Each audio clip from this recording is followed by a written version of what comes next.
우리의 마음 상태, 즉 생각과 감정은 신경화학 물질을 통해 신경계, 내분비계, 면역계 등 온몸에 바로 영향을 미친다.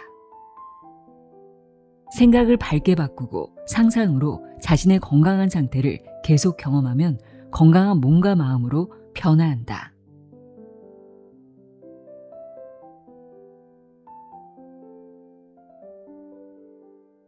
안녕하세요. 나의 소리칠 깔피 소리내어 있다입니다. 나는 원래 약해. 나이 들면 여기저기 아픈 게 당연한 거지. 병원에서도 어쩔 수 없대. 혹시 무심코 이런 말들을 쉽게 내뱉고 있진 않으신가요? 우리는 이처럼 스스로의 한계를 너무나 쉽게 단정 짓곤 합니다. 하지만 뇌과학과 후성 유전학은 우리에게 전혀 다른 이야기를 들려줍니다. 우리의 생각과 마음이 실제로 몸의 신경화학물질을 바꾸고 유전자 스위치를 조절하며 마침내 세포와 인생까지 바꾼다는 놀라운 사실을 말이죠. 꽤 유명한 실험이죠. 단지 나는 젊다는 생각만으로 노인들의 신체 나이를 거꾸로 되돌린 하버드대의 시간 돌리기 실험. 실제로 수술을 하지 않았는데도 치료되었다는 믿음만으로 건강을 되찾은 베일러대의 가짜 수술 실험. 이 경이로운 기적들이 과학적으로 증명하고 있는 것은 단 하나입니다. 믿음이 몸을 변화시킨다는 사실이죠. 이를 통해 우리 내면에 이미 스스로를 치유할 수 있는 무한한 잠재력과 치유력이 잠들어 있다는 것을 알 수 있습니다. 오늘 소개해드릴 책은 어두운 생각의 습관을 바꾸는 순간 내 몸과 삶에 어떤 기적이 일어나는지 그 과학적 비밀을 명쾌하게 밝혀주는 책입니다. 국내 유일의 건강 전문 작가 이송미의 미라클입니다. 저자는 마음을 바꾸면 뇌가 변하고 유전자 활동 스위치가 변하고 에너지장이 변해 몸과 삶이 변한다는 것은 21세기 과학의 공식이라고 말합니다. 우리가 품는 생각과 감정은 지금 이 순간에도 우리 몸의 세포 하나하나를 실시간으로 바꾸는 강력한 명령어라고 강조합니다. 지금 몸과 마음이 아프거나 혹은 사랑하는 이를 위한 기적이 필요하다면 오늘 이야기에 귀를 기울여 보시길 바랍니다. 무한한 잠재력을 깨워 건강한 나, 원하는 운명을 만드는 법을 이야기하는 이송미의 미라클 읽어드립니다. 들어보세요. 세상의 모든 지혜를 읽어드리는 소리내어 있다. 구독과 좋아요, 공유는 큰 힘이 됩니다.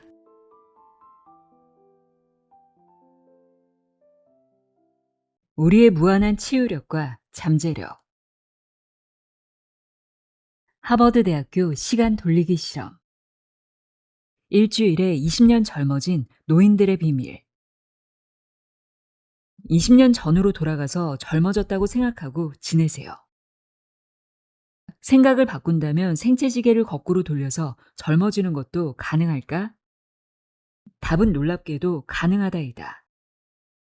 그런 사실을 증명한 하버드대학교 앨런 랭어 교수의 독특한 실험을 보자. 20년 전인 것처럼 연기하라는 게 아닙니다.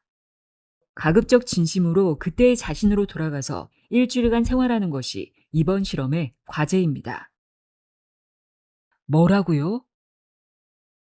특별한 실험을 위해 외진 별장에 모인 7, 80대 고령자들은 특이한 주문을 받았고 모두 당황했다. 말도 안 되는 이상한 실험을 한다며 투덜거렸다. 별장은 20년 전의 일반 가정을 완벽하게 재현한 공간이었다. 그때 유행한 인테리어와 가구로 당시의 생활 환경을 그대로 옮겨놓았다. 투덜거렸던 실험 참가자들은 시간이 지나면서 점차 적응해갔다. 흑백 텔레비전으로 당시의 뉴스와 스포츠 경기, 인기 있었던 쇼를 보고 라디오를 통해 유행했던 음악을 들으면서 자연스럽게 20년 전으로 돌아간 것이다. 보고 듣고 말하고 생각하는 환경이 완벽하게 바뀌자 그들의 행동도 달라지기 시작했다. 실험 참가자들은 대부분 제대로 걷지도 못하고 기력이 없어 가족들에게 의지하며 산 고령자들이다. 하지만 실험에 참여한 후 서서히 주체적이고 적극적인 모습으로 바뀌어갔다. 이 특이한 실험의 결과는 실로 충격적이었다. 실험 전과 비교해서 참가자 전원의 건강지수가 20년 정도 젊어진 것으로 나타났다. 구부정하던 허리가 펴지면서 키가 커지고 시력과 청력이 좋아지고 관절이 유연해지면서 관절염이 호전되고 근력과 혈압이 개선되고 기억력과 인지 능력 등 뇌 기능까지 좋아지는 놀라운 변화를 보였다. 얼굴에 주름이 펴지고 허리가 꼿꼿해지면서 지팡이를 버린 노인까지 있었다. 단 일주일 만에 말이다. 세계적으로 주목받은 이 실험을 랭어 교수는 시계 거꾸로 돌리기 실험이라고 부른다. 마음의 시계를 거꾸로 돌리면 몸의 시간까지 되돌려 며칠 만에 젊어진다는 기적을 보여줌으로써 마음의 힘이 얼마나 무한한지를 세상에 알린 셈이다. 이 놀라운 실험은 방송 프로그램으로도 제작되었다. 랭어 교수의 자문을 받아 영국 BBC의 더 영 원스라는 프로그램에서 실험을 진행했다. 실험에 참가한 이들은 노인이 된 왕년의 스타들이었다. 일주일간의 실험 결과는 랭어 교수의 결과와 같았다. 뇌졸중 후유증으로 휠체어에 의지해온 8순의 여배우는 휠체어를 버리고 혼자 걸었고 거동조차 힘들었던 원로 방송인은 무대에 나와 탭댄스까지 추었다. 우리나라에서도 방송을 통해 같은 실험을 진행했다. EBS의 황혼의 반란이라는 프로그램에서 왕년의 스타 5명을 대상으로 일주일간의 시간 여행을 한 결과 역시 심신의 전반적인 건강지수가 젊어지는 동일한 결과가 나왔다. 특히 86세의 한 참가자는 마치 성형수술을 한 것처럼 젊어져서 의사들을 놀라게 했다. 혈압이 낮고 근육량이 적었던 그녀는 일주일 만에 정상 혈압이 되고 근육도 0.4kg 증가했다. 하체에 힘이 생기면서 걷는 속도가 빨라졌고 왼쪽 시력이 0.4에서 0.8로 좋아졌다. 가장 놀라운 것은 뇌 기능의 개선이다. 학습 능력과 언어 능력 등 인지 능력 전반이 신기할 정도로 향상되었다. 실험 참가자 모두가 마음의 시계를 거꾸로 돌리자 몸의 시계가 노화를 역행한 것으로 나타났다. 마음을 온전히 젊은 시절로 돌릴 수 있다면 몸도 저절로 젊어진다는 것을 마술처럼 증명해 보인 것이다. 몸을 지배하는 마음의 힘이 엄청나다고 말하는 랭어 교수는 저서 마음의 시계를 통해 자신이 설정해 놓은 한계로부터 해방되어 스스로 건강을 지키는 수호자가 되라고 강조한다. 나이가 들면 병약해지고 심신의 건강이 무너진다는 노화에 대한 인식조차 우리가 만든 편견이라는 말이다. 노화에 대한 고정관념을 모두 지우면 어떻게 될까? 세상을 떠나는 그날까지 건강하고 생생하게 살 것이다. 베일러 대학교 가짜 수술 실험. 왜 가짜 수술자가 진짜 수술자보다 건강할까? 낫는 수술이라고 믿으면 가짜 수술도 효과가 날까? 그 답을 알 수 있는 흥미로운 연구 결과가 있다. 1950년대 내유 동맥 묶음술이라는 심장병 수술이 유행했었다. 가슴을 열고 손상된 동맥을 묶어 혈액의 흐름을 막으면 새로운 혈관이 만들어져 더 많은 혈액이 심장에 공급될 것이라는 이론에서 시작된 수술이다. 당시 대대적으로 유행했지만 실제로 신생 혈관이 생성되는지는 아무도 몰랐다. 1955년 시애틀의 심장외과 의사인 레너드 코브 박사는 이 수술법의 효과에 대한 의문을 품고 환자의 절반은 진짜 수술을 하고 나머지 반은 가짜 수술을 했다. 가짜 수술을 받은 환자들도 진행 과정은 동일했다. 혈관은 선도되지 않았지만 피부를 절개하는 등 진짜 수술을 하는 것과 똑같은 절차로 진행되었다. 환자들은 진짜 수술을 받았다고 철석같이 믿었다. 결과는 놀라웠다. 가짜 수술을 받은 환자들의 가슴 통증이 줄어든 것으로 나타났다. 수술하는 척만 했는데도 효과를 보인 것이다. 더욱 놀라운 것은 심지어 가짜 수술팀이 더 큰 효과를 보였다는 점이다. 진짜 수술팀의 67%, 가짜 수술팀의 83%에서 가슴 통증이 약화되어 약 복용량이 줄었다. 수술을 받으면 건강해진다는 믿음이 강한 환자들이 가짜 수술팀에 더 많았다는 의미일 것이다. 이 놀라운 가짜 수술 이야기는 최근 연구에서도 볼 수 있다.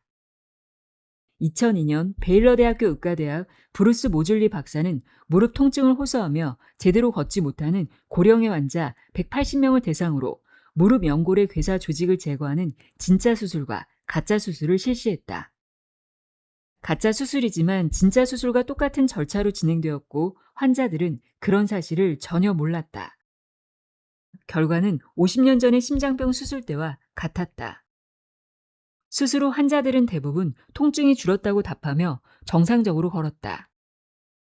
의사에게 수술을 받았으니 나을 것이라는 환자들의 생각이 실제로 효과를 낸 것이다. 그 후 환자들의 생활을 2년 동안 관찰한 결과 가짜 수술팀의 운동성이 더욱 활발하게 개선된 것으로 나타났다. 무릎 통증으로 지팡이에 의지해 걷던 고령의 환자가 가짜 수술을 받은 후 손자들과 농구를 즐기는 모습이 방송으로 소개되기도 했다. 그 사실에 매우 놀랐다는 모즐리 박사는 이렇게 말한다. 우리가 하는 무릎 연골 수술이 가짜 수술만도 못하다는 건 솔직히 놀랐습니다. 결국 수술의 가장 큰 목표는 환자의 생각을 바꿔놓는 것이 아닐까 싶습니다. 최고의 의술은 환자에게 낫는다는 믿음을 심는 것이라는 말이다. 낫는다고 생각하면 극단적인 상황에서도 낫는다. 반드시 낫는다는 생각이 최선의 약이고 최고의 수술이다. 의학적 불치병을 스스로 치유한 이들의 공통점. 왜 불치라는 생각에 갇혀서 고통의 신을 숭배하나요? 하버드대학교 의과대학 혈액종양학과 제롬 그루프먼 교수가 한 의사로부터 들은 말이다. 그루프먼 교수는 유능한 의학자이지만 정작 자신의 병은 고치지 못하는 환자였다. 그런 그에게 낫지 못한다는 생각부터 버리라는 의사의 말은 심장에 꽂혔다. 그리고 깨달았다. 불치라는 생각의 감옥에 갇혀 살았다는 것을. 건강하던 그는 운동을 하다 척추를 다친 후 환자가 되었다. 디스크 부상으로 척추 유압수를 받았지만 정상적으로 움직일 수 없었고 극심한 통증에 시달리게 되었다. 그 후 소문난 명의를 찾아다니며 온갖 치료를 받았지만 전혀 효과가 없었다. 결국 좋아하는 산책과 운동은 완전히 포기하고 진통제에 의지한 채 통증과 싸우면서 투병의 세월을 보냈다. 그렇게 19년을 살았다. 그런 그를 구원의 길로 이끈 것이 정형외과 의사 제임스 레인벨 박사이다. 치유를 완전히 포기했던 그에게 레인벨 박사는 희망부터 가지라고 강조했다.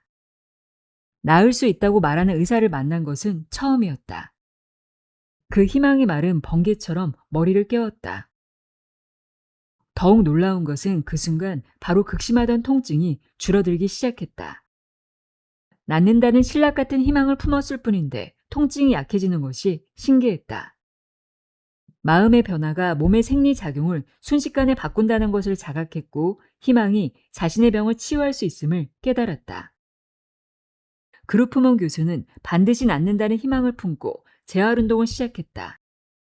힘든 운동을 마친 후에는 딸아이와 즐겁게 춤을 추는 행복한 모습을 상상했다. 그럴 때면 건강한 에너지가 채워지는 것이 느껴졌다. 1년 후 마침내 건강을 되찾았다. 수술 후유증으로 인한 오래된 신경 손상이자 의학의 불치라고 규정한 병을 스스로 완치하는 것이다.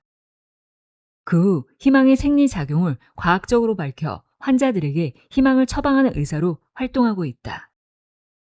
그루프먼 교수는 저서 희망의 힘을 통해 진정한 희망이야말로 스스로 치유 작용을 촉진하도록 이끄는 강력한 촉매이자 치유의 핵심이라고 강조한다. 의학적 불치병을 기적적으로 완치한 사례는 그루프먼 교수만의 특별한 이야기가 아니다. 세계적인 병원인 매닝거 클리닉의 엘머 그린 박사는 세계 곳곳에서 일어난 기적의 치유 사례 가운데 400여 건을 연구했다. 연구 대상은 암을 의학적 치료 없이 완치한 이들이다. 연구 결과 어떤 이는 종교에 의지해서 어떤 이는 무언가를 열심히 먹고 어떤 이는 산이나 특정 장소로 가서 자연적으로 치유했다. 심지어 4,000개의 빵을 먹으면 낫는다고 믿고 실천에 나은 사람도 있었다. 너무나 다양한 방법이었고 공통점을 찾기가 힘들었다. 그린 박사가 오랜 연구 끝에 내린 결론은 이렇다. 중요한 것은 어떤 방법을 쓰느냐가 아니라 환자의 낫는다는 생각이다. 의학적 치료 없이 암을 자연 치유한 이들은 자신이 반드시 낫는다는 확고한 믿음이 있었다. 신에게 기도하면 낫는다는 생각, 무언가를 먹으면 낫는다는 생각, 환경을 바꾸면 낫는다는 생각. 그 낫는다는 믿음이 그들에게서 찾은 공통 분모라는 말이다. 병원에서 나을 수 없다는 불치 진단을 해도 환자 스스로 낫는다고 생각하면 완치한다. 낫는다는 생각, 즉 믿음의 치유력은 이미 과학적으로도 증명된 것이다. 생각의 물리적 작용을 구체적으로 이해할 만큼 과학이 발달하면서 공식적으로 의학적인 가치를 인정받았다. 이것을 의학계는 플라세보 효과라고 부른다. 플라세보 이론을 처음 제기한 사람은 자기암시 전문가인 프랑스의 정신의학자 에밀 쿠에 박사이다. 그가 약사로 일할 때 팔리고 없는 약을 간절하게 찾는 환자가 있어 유효 성분이 포함되어 있지 않은 약을 준 적이 있다. 그런데 신기하게도 그 환자가 효과가 있다며 또 찾는 것을 보며 믿음의 치유력을 깨달았다. 플라세보는 약효가 없어도 자신이 낫는 약이라고 믿으면 실제로 낫는 현상을 말한다. 시한부 선고를 받고도 완치한 사람들. 불치병 진단보다 더욱 심각한 시한부 선고를 받아도 환자가 낫는다고 믿으면 나을까? 시한부 진단을 유쾌하게 날리고 완전한 건강을 되찾은 기적의 주인공들이 가능하다는 것을 증명한다. 나는 행복한 암 환자입니다의 저자인 나카야마 다케시 씨도 그 기적의 주인공 가운데 한 사람이다. 그는 52세에 위암이 재발하면서 위에 90%까지 잘라냈지만 결국 온몸에 임파절로 전이되어 시한부 진단을 받았다. 그러나 그는 절망하지 않고 의학이 치료할 수 없다면 자신의 힘으로 반드시 완치한다고 다짐했다. 부모보다 먼저 죽는 불효를 할 수 없다고, 아내를 홀로 두고 일찍 세상을 떠날 수 없다고 생각한 것이다. 그는 비장한 각오로 스스로 의사가 되어 발병 원인을 찾아 바로잡는 생활을 하나씩 실천해 갔다. 자영업을 해온 그는 평생 과로와 과욕으로 스트레스에 시달려 왔다. 지나친 욕심과 인간관계의 갈등이 암을 일으킨 핵심 요인임을 자각하면서 일을 접고 마음을 비우기 시작했다. 끝없이 더 많은 것을 바라는 욕심과 누군가에 대한 원망이 심신을 병들게 했다는 것을 절감했기 때문이다. 또 식생활을 비롯한 생활 전반을 건강하게 바꾸어갔다. 반드시 낫는다는 생각에 집중한 그는 부단한 노력으로 4년 만에 완치했다. 건강한 심신으로 다시 일해도 복귀했다. 사람들은 그를 기적의 주인공이라고 불렀다. 하지만 정작 그는 당연한 결과라고 한다. 발병의 원인을 찾아 바로잡으면 누구나 완치한다고 믿기 때문이다. 이런 사실을 암 환자들에게 널리 알리고 싶었던 나카야마 씨는 1990년 암 환자 모임 이즈미회를 만들었다. 암은 낫는다는 슬로건을 내건 이즈미회는 차츰 회원수가 늘어 2007년 800명을 넘어섰고 일본의 대표적인 암 환자 단체가 되었다. 그리고 회원들의 연평균 생존율 95%라는 경이적인 기록으로 의학계를 놀라게 했다. 대부분 병원에서 포기한 말기암 환자라는 점을 고려할 때 감탄할 만한 치료율이다. 재발한 말기암으로 위의 90%를 잘라냈던 나카야마 다케시 씨. 그는 시한부 선고에도 반드시 낫는다는 생각으로 병을 부추긴 마음과 생활을 바꾸어 스스로 완치했다. 그리고 20년이 넘게 건강하게 생활하면서 환자들의 절망적인 마음을 희망으로 바꾸고 있다. 불치병은 없다. 불치라고 생각하는 환자가 있을 뿐. 말기 폐암 환자 카노 사토루 씨는 6개월 시한부 선고를 받고도 완치한 기적의 주인공이다. 그는 사고로 아들을 잃고 아내가 불구가 된 엄청난 시련을 겪을 때 말기암이라는 진단을 받았다. 자식의 죽음과 아내의 사고로 감당할 수 없는 충격과 슬픔이 발병을 부추긴 것이다. 그는 하늘을 원망했고 차라리 죽고 싶은 심정이었다. 하지만 자신이 세상을 떠나면 장애인이 된 아내와 노모를 돌볼 사람이 없었다. 결국 그는 반드시 나아서 가족을 돌보자고 다짐한 후 치유의 길을 찾았다. 치유 공부를 시작하면서 병원 치료 없이도 암이 나은 자연 퇴축자들이 적지 않다는 것을 알게 되었다. 불치의 암도 의학적 치료 없이 나을 수 있다는 것을 아는 순간 죽는다는 생각이 낫는다로 바뀌었다. 그 후 마음 치유와 기공 수련 등을 실천하면서 완전한 건강을 되찾았다. 마음을 바꾸면 그 어떤 질병과 불행도 극복할 수 있다는 것을 깨달은 카노 씨는 자신의 투병기를 만화로 그려 출간해서 사람들에게 널리 희망을 전했다. 병원의 시한부 진단을 받고도 완치한 이들은 많다. 그들의 공통점은 불치나 시한부 진단이라는 고정관념에서 벗어났다는 것이다. 의학이 포기한 병도 환자가 낫는다고 생각하면 낫는다. 불치병은 없다. 불치라고 생각하는 환자만이 있을 뿐이다. 기적이 일어나는 과학적 이유. 정신신경면역학, 마음에 따라 면역력이 변한다. 마음 상태에 따라 면역력이 변한다는 것을 밝힌 정신신경면역학, 생각하는 대로 뇌와 몸이 변한다는 것을 밝힌 뇌과학, 마음이 유전자의 활동을 바꾼다는 것을 밝힌 후성유전학, 생각이 현실을 창조하는 에너지라는 것을 밝힌 양자 물리학에 이르기까지 오늘날의 과학은 우리 모두가 무한한 힘을 가진 기적의 존재라는 사실을 구체적으로 밝혀냈다. 이것은 곧 우리는 누구나 건강한 심신과 원하는 인생을 만들 수 있다는 말이다. 이 얼마나 멋진 일인가. 세계적인 석학들이 인류가 발견한 가장 위대한 업적이라고 말하는 마음의 위대한 힘을 철저히 과학의 메스로 해부해보자. 그래야 불치, 불가능, 불행에서 비로소 자유로워질 것이다. 마음이 어떻게 몸과 삶을 바꾸는지를 제대로 이해할 때 고정관념에 갇혀있던 힘이 빠져나온다. 알미 바로 삶의 강력한 에너지로 작용할 것이다. 생각에 따라 변하는 신경화학물질.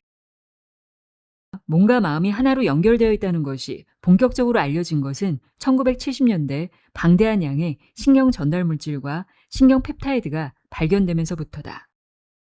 이들 신경화학 물질은 우리의 생각과 감정에 따라 변하고 순식간에 온몸으로 전해져 몸 전반의 생리작용을 변화시킨다. 생화학 분야의 세계적 권위자인 신경과학자 캔디스 퍼트 박사는 몸과 마음을 연결하는 신경화학물질을 가리켜 감정을 지닌 분자들이라고 표현했다. 또한 우리 몸의 세포의 분자 수용체가 감정이 보내는 화학적 반응에 춤을 추듯이 반응한다고 했다. 생각과 감정이 화학적 메시지로 전환되어 몸 전반에 영향을 미친다는 말이다. 우리의 마음 상태에 따라 신경 펩타이드라고 불리는 화학 물질이 만들어진다. 이 화학 메신저는 혈액을 타고 불과 몇 초 만에 온몸으로 전해진다. 그리고 몸 전체 세포의 특정 수용체로 들어가서 유전자의 단백질 합성에 관여한다. 어떤 단백질이 생성되느냐에 따라 몸이 변한다. 이것이 바로 생각이 몸의 실체가 되는 과정이다. 우리의 마음 상태, 즉 생각과 감정은 신경화학 물질을 통해 신경계, 내분비계, 면역계 등 온몸에 바로 영향을 미친다. 그래서 퍼트 박사는 우리의 치유 메커니즘이 감정에 의해 지배된다고 했다. 특정 감정과 연결된 특정 화학물질을 통해 온몸의 생리작용이 변하고 치유력에 직접적인 영향을 준다는 말이다. 정신신경면역학의 발달로 마음과 면역력의 관계를 보다 구체적으로 이해할 수 있게 되었다. 그 연구 결과를 종합하면 이렇다. 우리가 사랑, 행복, 희망, 감사, 믿음, 기쁨, 용서, 평화 등의 밝은 마음일 때는 도파민, 엔도르핀, 엔케팔린, 세로토닌, 옥시토신 같은 화학물질이 분비되어 면역계의 중심인 백혈구를 강화하는 생리적 변화를 낳는다. 미국의 로마린다 대학교 의과대학 리 버크 교수 연구 결과에 따르면 밝은 마음으로 웃으면 백혈구 가운데 특히 암세포와 바이러스에 감염된 세포를 없애는 NK세포가 강화되었다. 반면 분노, 불안, 우울, 절망, 슬픔, 불만, 걱정, 후회, 의심 등의 어두운 마음일 때는 아드레날린, 코르티솔 같은 화학물질이 분비되어 온갖 스트레스 반응을 일으킨다. 심신이 긴장하고 혈압과 혈당이 오르고 면역 기능과 소화 기능 등이 저하되어 만병을 부추긴다. 스탠포드 대학교 의과대학 연구팀 역시 모든 병의 적어도 95%는 스트레스, 즉 어두운 마음 때문이라고 밝힌 바 있다. 부정적인 감정을 대표하는 분노는 많은 학자들이 발병의 주요 원인으로 꼽는다. 듀크 대학교의 정신의학자 레드포드 윌리엄스 교수의 연구 결과에 따르면 분노는 혈압을 올리고 심장병을 부추기고 감염에 대한 저항력을 떨어뜨리며 암세포를 없애는 NK세포를 약화시켰다. 윌리엄스 교수는 분노가 사람을 죽인다고 단언한다. 미국의 심장 전문의 마이어 프리드먼 박사와 레이 로젠먼 박사의 연구 결과도 같다. 분노심이 강한 사람이 일반인의 평균치보다 심장병과 같은 순환기 질환에 걸릴 확률이 5배 이상 높은 것으로 나타났다. 노스캐롤라이나 대학교의 윌리엄 달스트롬 교수의 연구 결과 역시 동일하다. 분노심이 강한 학생들이 25년 후의 조사에서 일반인의 평균치보다 사망률이 무려 7배나 높았다. 어두운 감정을 달고 사는 것은 스스로 발병과 죽음을 향해 빠르게 달려가는 셈이다. 첨단 정신신경면역학은 말한다. 마음은 발병의 근원적인 뿌리이자 치유의 근원적인 뿌리라고. 어두운 마음으로 생명력을 무력화시킬 것인가, 밝은 마음으로 생명력을 무한대로 키울 것인가는 온전히 당신에게 달렸다. 생각에 따라 뇌의 구조가 변하는 신경 가소성. 우리의 뇌는 반복하는 생각에 따라 변화하는 능력이 있다. 이를 신경 가소성이라고 한다. 우리의 뇌는 약 1000억 개의 뉴런으로 구성되어 있으며 서로 전기화학적으로 정보를 교환하면서 새로운 연결을 만들어낸다. 우리가 새로운 생각이나 경험을 하면 뉴런에서 메신저 역할을 하는 신경 전달 물질이 분비된다. 신경 전달 물질은 한 뉴런의 끝과 다른 뉴런의 시작점이 이어진 공간인 시냅스에서 분비되어 신경 신호가 순식간에 다른 세포로 전해진다. 이때 뉴런이 전기를 일으키는데 이 과정을 뉴런 발화라고 한다. 뉴런들이 서로 전기화학적으로 정보를 교환하면서 연결되는 것이다. 뉴런이 발화할 때 신경세포에서 새로운 단백질이 만들어지고 세포에게 유전자를 활성화시켜 시냅스의 연결을 강화하거나 새롭게 만드는 특정 단백질이 생산된다. 다른 신경세포들과 이어질 가지를 만드는 것이다. 신경세포들이 형성하는 네트워크를 신경망이라고 한다. 같은 생각을 반복하면 뉴런은 계속 같은 방식으로 발화하고 해당 뉴런들 사이의 관계를 강화해서 시냅스 사이의 정보 전달 속도가 빨라진다. 어두운 생각을 반복하면 부정적인 생각의 신경망이 활성화되어 사소한 일에도 어두운 감정이 폭발하는 부정적 감정 중독에 빠진다는 말이다. 반대로 밝은 생각을 반복하면 긍정적인 생각의 신경망이 활성화되어 역경 속에서도 희망에 집중하는 등 점점 더 밝은 마음이 된다. 같은 생각의 반복은 특정 신경망을 강화해서 뇌를 일정한 모습으로 고정시킨다. 자신이 반복하는 생각으로 인해 뇌 회로가 자동화 루트를 만든 것이 바로 습관이다. 고정된 신경망으로 항상 같은 마음 상태가 재창조되고 습관으로 굳어져서 결국 자신의 성격을 형성한다. 주로 걱정만 하는 사람, 불만만 쏟아내는 사람, 후회만 하는 사람, 자주 화를 내는 사람 등 특정한 성격을 형성하는 것이 이런 뇌 메커니즘 때문이다. 하지만 평소 하지 않던 새로운 생각을 하면 뇌를 다른 방식으로 일하게 만든다. 새로운 자극에 의해 새로운 신경망을 만들어내는 신경 가소성이 발현되는 것이다. 새로운 생각을 반복하면 해당 뉴런이 계속 발화해서 뇌가 화학적 구조적으로 변화한다. 반복하는 생각이 뇌의 구조까지 변화시킨다는 말이다. 노벨 생리의학상 수상자인 런던 대학교의 존 오키프 교수는 택시 운전사와 버스 운전사를 비교했을 때 택시 운전사들이 학습이나 기억 등 인지 기능을 담당하는 해마가 눈에 띄게 크다는 것을 발견했다. 매일 정해진 길만 다니는 버스 운전사와 달리 택시 운전사는 새로운 길을 찾고 계속 기억하는 뇌 훈련을 반복하는 일상을 산다. 이런 계속된 훈련으로 뇌의 구조와 크기가 변한다는 사실을 밝혀낸 것이다. 우리는 원하는 대로 뇌를 바꿀 수 있다. 건강한 신생 뉴런을 빠르게 늘리고 새로운 신경망을 형성하고 창의력과 기억력 등의 뇌 기능을 강화하고 새로운 성격의 소유자도 될 수 있다. 새로운 생각이 새로운 뇌와 새로운 몸을 만드는 출발점이다. 보기만 해도 치매와 중풍이 호전되는 이유, 거울 뉴런. 말을 안 하던 치매 환자가 갑자기 말을 하게 되다니. 노인 간호 분야의 세계적 권위자인 퍼듀 대학교 낸시 에드워즈 교수는 실험 결과를 믿을 수 없었다. 그녀를 놀라게 한 실험은 간단했다. 치매 환자들이 있는 요양원 식당에 아름다운 빛깔의 물고기가 노는 수족관을 설치했다. 그것이 전부다. 환자들의 변화를 알아보기 위한 실험이지만 크게 기대하진 않았다. 하지만 결과는 놀라웠다. 식사를 제대로 하지 못할 정도로 산만하던 환자들이 변화를 보인 것이다. 불안감과 산만함이 줄면서 차분하게 식사하는 환자들이 늘고 소리를 지르는 등의 이상 행동은 줄었다. 스트레스 호르몬 수치도 내려간 것으로 나타났다.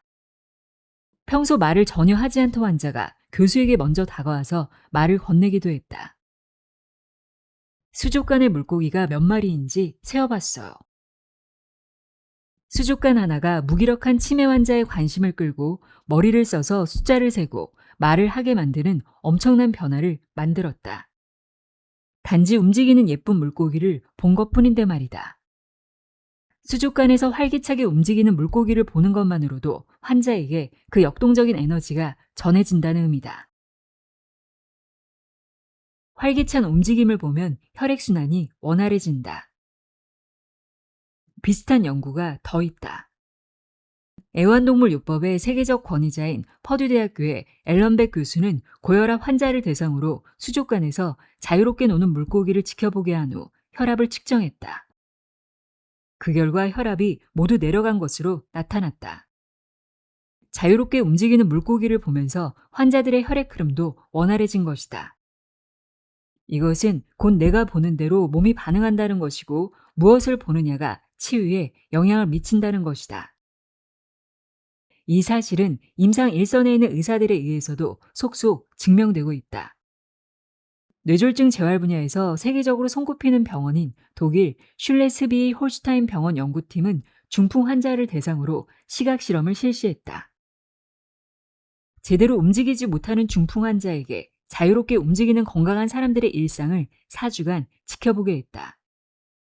그 결과 건강한 모습을 지켜본 환자들이 일반 환자에 비해 더 빨리 회복되었다.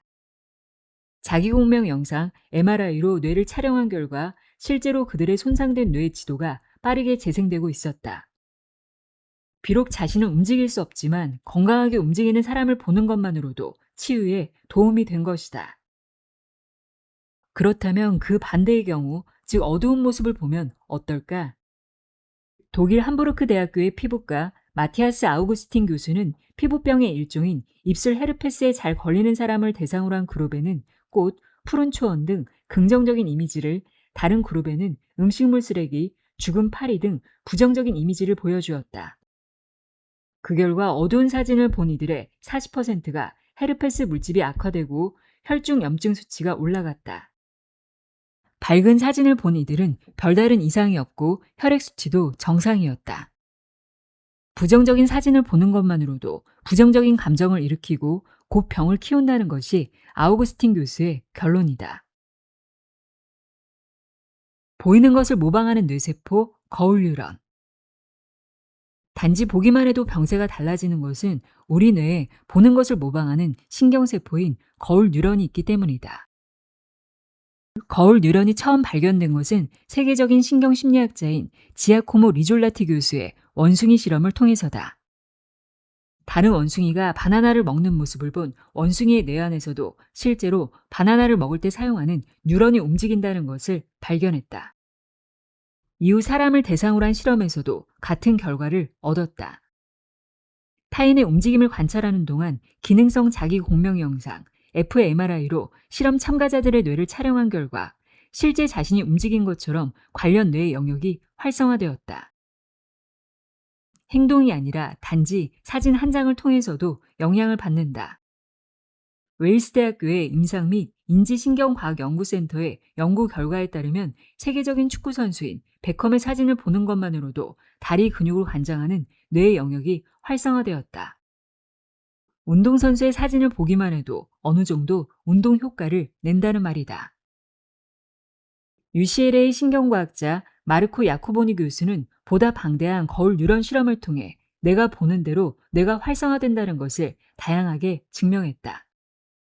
이를테면 가수의 공연을 보면 노래 관련 신경활동이 활성화되어 자신이 노래하는 것처럼 반응하고, 스트레스를 받은 사람을 보면 스트레스 관련 신경활동이 활성화되어 어두운 감정을 일으키고, 웃는 사람을 보면 웃음 관련 신경활동이 활성화되어 밝은 감정을 일으킨다. 거울 뉴런의 존재를 처음 알린 파르마 대학교 연구팀은 최근 연구에서 단지 듣기만 해도 그 내용과 관련된 뇌를 움직인다는 사실을 밝혔다. 실험에 참가한 이들이 손동작을 묘사하는 말을 들을 때 손동작을 관장하는 뇌의 영역이 활성화되었다. 내가 보고 듣고 생각하는 모든 것이 뇌를 움직여서 건강에 영향을 미친다는 말이다. 첨단 뇌과학은 말한다. 내가 무엇을 보고 듣고 말하고 생각하느냐, 즉 무엇에 주목하며 사느냐가 곧 내 안의 치유력과 잠재력을 깨우는 핵심이라고. 건강한 아이를 낳기 위해 좋은 것만 보고 듣고 생각하는 산모들처럼 삶의 밝은 면에 집중하면 내가 나를 다시 태어나게 할 수 있다. 클리블랜드 클리닉 상상 운동 실험. 상상만으로도 근육이 자란다. 상상으로 새끼손가락을 구부리는 운동을 매일 실천해 주세요. 미국 클리블랜드 클리닉의 운동 심리학자 광해 박사가 실험 참가자에게 한 말이다. 상상 운동이 무슨 효과가 있겠어? 실험 참가자 대부분이 이렇게 말했다. 하지만 실험 결과는 놀라웠다. 손가락을 구부렸다 펴는 상상 운동을 매일 15분씩 4개월간 실천한 결과 참가자들의 손가락 근력이 평균 35% 강화된 것으로 나타났다. 팔꿈치를 구부리는 상상 운동을 한 참가자 역시 팔꿈치 근육이 평균 13.5% 증가했다. 손가락 하나 까딱하지 않고 오직 상상만으로 근육이 강해진다는 것은 엄청난 결과가 아닐 수 없다. 비슷한 연구를 하나 더 보자. 영국 BBC의 의학 프로그램에서도 상상 운동의 효과를 직접 실험했다. 7명의 참가자는 운동기구를 이용해 하체 운동을 하는 모습을 상상했다. 일주일에 5회 15분씩 1개월간 상상 운동을 한 결과 참가자들의 근력이 평균 8% 정도 개선되었다. 근력이 33%까지 좋아진 여성도 있었다. 운동을 전혀 할 수 없었던 다발성 경화증 환자는 근력이 개선되어 상상 운동 실험 전보다 잘 움직이게 되었다. 뇌는 현실과 상상을 구분하지 않는다. 어떻게 상상만으로 몸이 변하는 것일까? 이것은 우리의 뇌가 현실과 상상을 구분하지 않기 때문이다. 뇌과학이 발달하면서 신경신호에 의존하는 뇌가 단지 상상만 해도 그대로 받아들인다는 사실이 밝혀졌다. 우리가 무언가를 상상하면 현실과 상상을 구분하지 못하는 뇌는 상상에 반응하는 생리작용을 낳는다. 이를테면 상상으로 자신의 행복한 모습을 떠올리면 마치 현실의 경험인 양 뇌는 실제로 행복 호르몬을 생산한다. 첨단 영상 기기의 등장으로 생각에 따른 뇌의 변화를 볼 수 있게 되면서 뇌가 상상과 실제를 구분하지 않는다는 사실이 구체적으로 밝혀졌다. 하버드 대학교의 심리학자 스티븐 코슬링 교수의 연구에서도 그 사실을 확인할 수 있다. 이 연구에서는 8명의 실험 참가자에게 그려진 막대의 길이를 서로 비교하라는 과제를 주고 그림을 실제 보고 있을 때와 상상할 때의 뇌 활동을 분석했다. 그 결과 상상할 때도 뇌의 시각 피질이 활성화되어 실제 망막을 통해 들어오는 시각 정보를 처리할 때와 같은 반응을 보였다. 상상과 실제 자극이 뇌에서 동일하게 처리된다는 말이다. 노벨 생리의학상을 선정하는 세계적인 연구기관인 스웨덴의 카롤린스카 연구소의 연구 결과도 같다. 이 연구에 따르면 팔이나 다리를 움직이는 상상을 할 때 그 부분을 관장하는 뇌의 영역이 활성화되어 실제로 움직인 효과를 내는 것으로 나타났다. 뇌가 이미지화에 의해 자극을 받고 다시 근육을 자극한다는 것이다. 즉 상상으로 꾸준히 운동하면 광해 박사의 연구 결과처럼 근육이 자란다.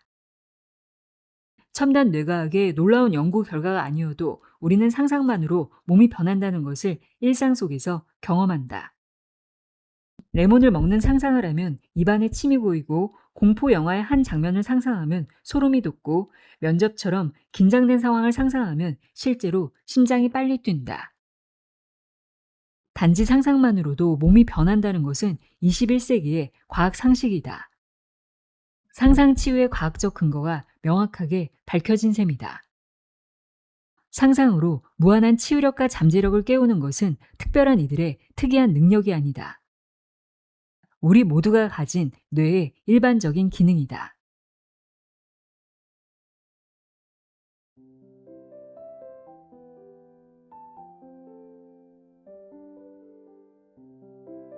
이송미의 미라클 읽어드렸습니다. 내 안에 이미 준비되어 있는 무한한 잠재력을 믿고 오늘부터 마음의 습관을 밝은 곳으로 옮겨보는 것 어떨까요? 오늘도 함께해 주셔서 고맙습니다. 건강한 하루 보내세요.